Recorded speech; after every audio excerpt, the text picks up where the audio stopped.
I'm assuming you're a Buckeye? Yeah, Mr. Chairman, Congressman, that is for sure, yes. Yeah. I'm a fellow Buckeye, too. So I was I was born in Charleston. I grew up in Ohio, so there you go. Hey, I just want a quick question for you. We have open pit mining in Minnesota, in the Iron Range, when we mine our taconite. And this concerns me greatly, what you guys are happening in the Appalachian mines as well.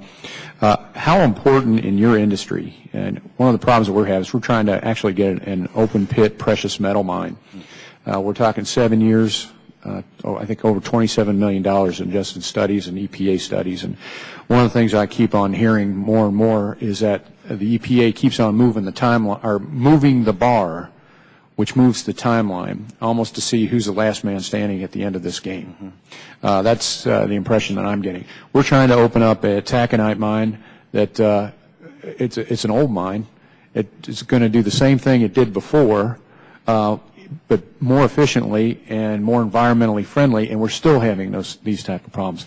How important is, in the industry, would you say, is a pretty solid timeline to the coal industry?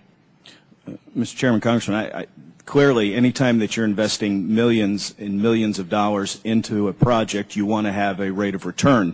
And if you simply can't get the permit, you can't get your product to market, you're not going to make that investment. And that investment, those investment dollars will go offshore. We need the material.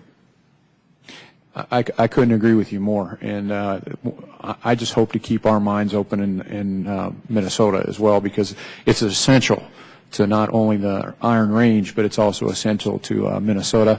And I thank you for all the efforts that you're going through right now. To the panel, my understanding, the enhanced coordination and dealing with the multi-criteria integrated resource assessment (MCIR) is unique to the Appalachian region, and it's also my understanding that there's close to about 250 of those permits under enhanced coordination, and I think only 2 have been approved. Now, when you talk about permits being approved, is that a national figure? And what's happening in Appalachia is because of the enhanced coordination that we're not getting those approved. Would you have any insight on that, Mr. Carey, or anybody? I don't.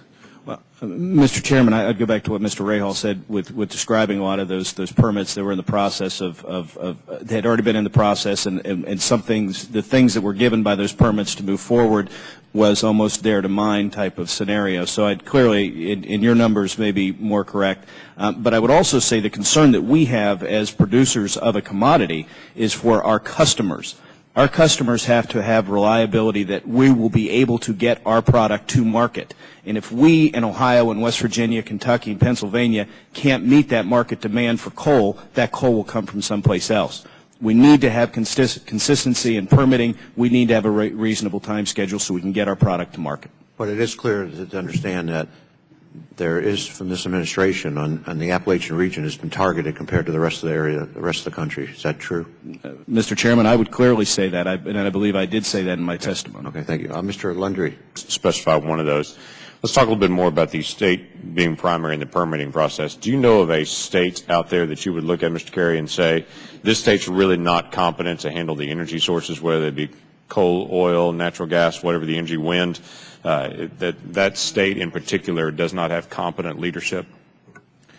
Mr. Chairman, Congressman, there are actually a couple of states that are currently, the federal government currently does the permitting and the inspecting. I believe Tennessee is one of those states, and I could be mistaken, but I believe the Missouri, but I could provide those numbers to you. So I think there are certain models that clearly the federal government has taken over the state programs when they have proved to be inefficient or unable to actually meet the challenge under the federal law of SMACRA. Okay, a federal structured program for, let's say, coal mining.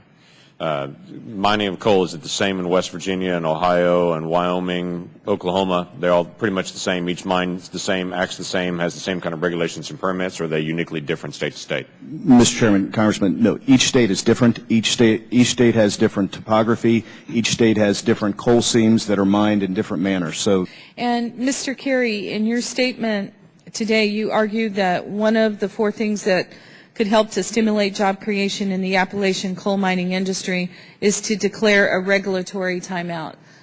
Sir, with all due respect, if you look at various things that have happened in this country, whether it's financial regulation, whether it's the DP, Water Horizon, I don't think realistically you're going to get support of a regulation timeout. So what might you suggest that would be something more in the middle that we could possibly address and help you with?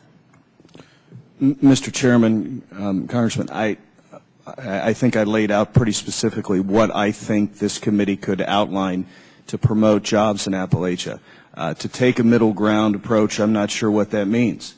If we're looking at what the surface mining or the 7,000 jobs that would be, the direct jobs that would be lost in Appalachia because of the surface mining rules and other jobs grown into the West, I'm not sure that is, how do you cut that in half and say, well, I'll take half of those job losses. The Penn State University did a study a number of years ago that says for one coal job, up to 11 spinoff jobs are associated with that one job. So if we're talking 7,000 people, Congressman, we're looking at a factor of 77,000. Excuse me. This is my time. You already gave your testimony. Okay? So excuse me. And I do want to say for the record, Mr. Chairman, I was a little offended by this gentleman's testimony in reference to the President and to the EPA Administrator. I've been on this committee 4 years, and we don't attack our administrators, and I don't think we allow people giving testimony to do so either. Sir, the question I was asking you, and I'm trying to help you, I'm not against you. My question to you was, you're not going to see no regulation. You know, you can sit here if you want people to lie to you, you know, look at someone else. But I'm just telling you, I seriously doubt you're going to see anything that's going to be no regulation. So if it's going to be no regulation, and we're talking about regulations, I'm not talking about a specific job, what specific things could we do? Because, you know, EPA is coming up next.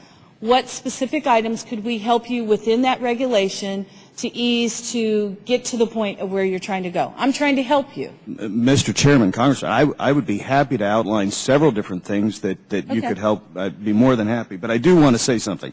I don't think that I ever inflammatorily went after the director of the EPA. I just stated what she did as a EPA administrator in New Jersey.